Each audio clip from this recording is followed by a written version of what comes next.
I was a young teenager. There was a lot of kind of skinny models, and I was never ever going to be able to relate to that kind of body shape.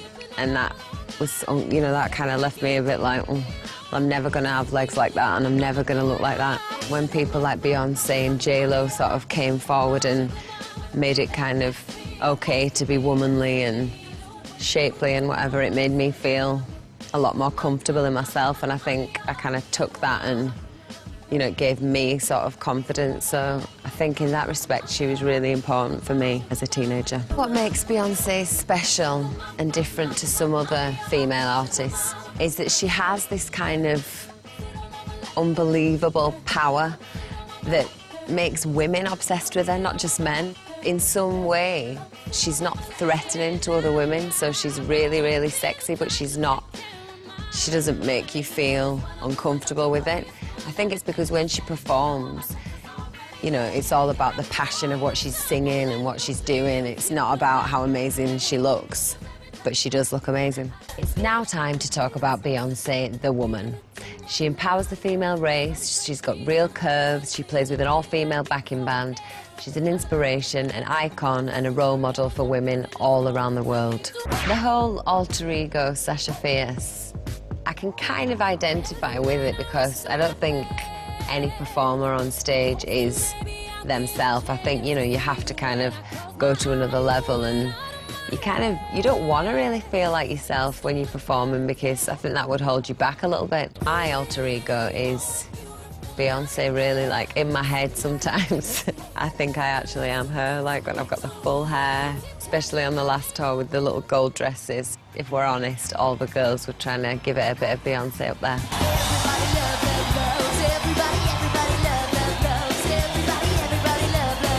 The fan mail that I'm most fond of at the moment is, this is really, really sad, but I'm going to say it anyway.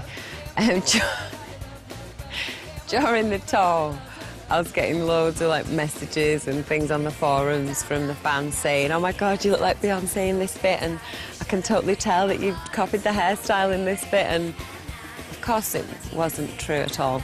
No, it was a little bit true. So they're my favourite messages. Anything that says I remotely look like Beyoncé is always a good thing.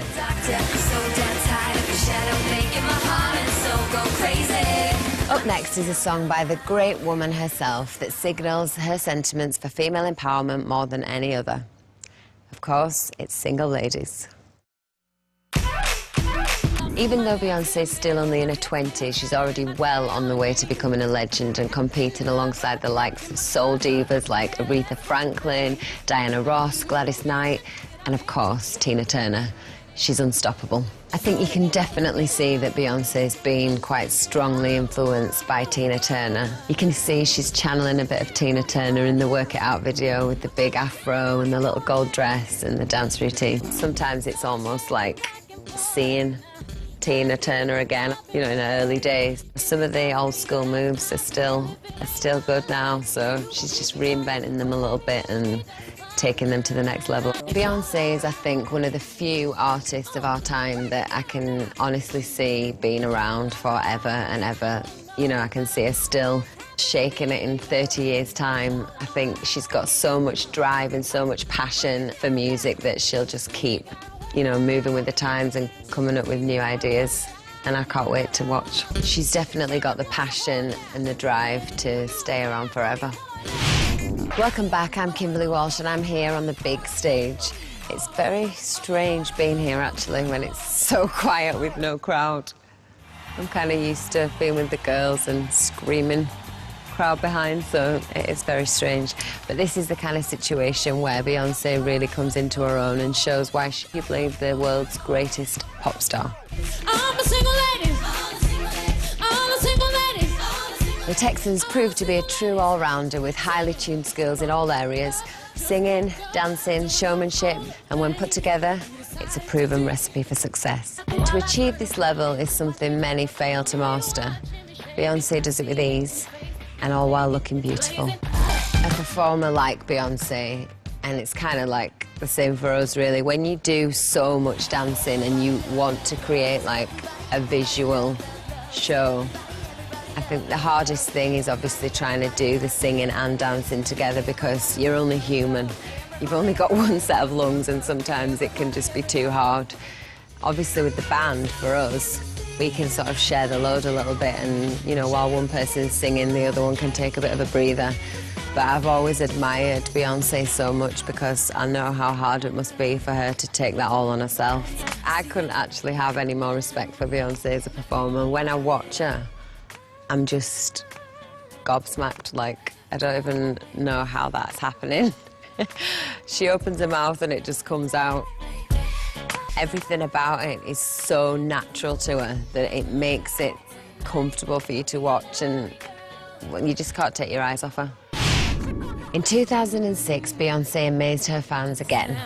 Just when you thought that that woman could not get any more talented, she startled everyone with her performance in the Hollywood movie Dreamgirls, alongside A-listers Jamie Foxx and Eddie Murphy. Performance again helped to highlight how far she outshines other female artists and achieves success in a field that others have only tried and failed in. I absolutely love Dreamgirls. The soundtrack's amazing and, you know, I love the whole Supremes element of it and all the costumes and the drama, and I love musicals anyway, so the fact that it was a musical and Beyoncé was in it was good for me.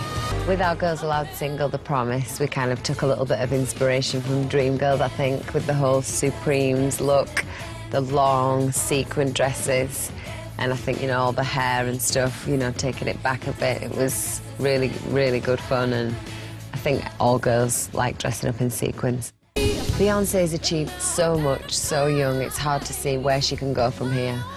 Within the last year, she earned $87 million, sang at Barack Obama's inauguration, and appeared in another #1 box office smash movie, Obsessed. Now, this is all testament to her hard work and ethic and her professionalism. But what people seem to forget is she's still only in her 20s. I mean, what else can this woman achieve? I think Obama should be watching his back. Beyoncé has proved now that she is invincible. Like, there's nothing that she can't do, so I think the sky's the limit, really. She's going to continue doing what she does best, and that is being the world's greatest pop star. My time to pitch to you why Beyoncé has to win the title of world's greatest pop star is up. She's a brilliant dancer, an unbelievable singer, and she's achieved more for her age than any other. She's got it all. A happy home life, a glittering career, and all I know is if I could be anyone in the world for a day, I'd be Beyoncé. So this is Kimberley Walsh saying goodbye, but before I go, you have to promise me that you'll give your vote to the one and only Beyoncé Giselle Knowles. Hopefully I've managed to convince you how much I love this lady. So now, I'm going to leave you with some classic Beyoncé.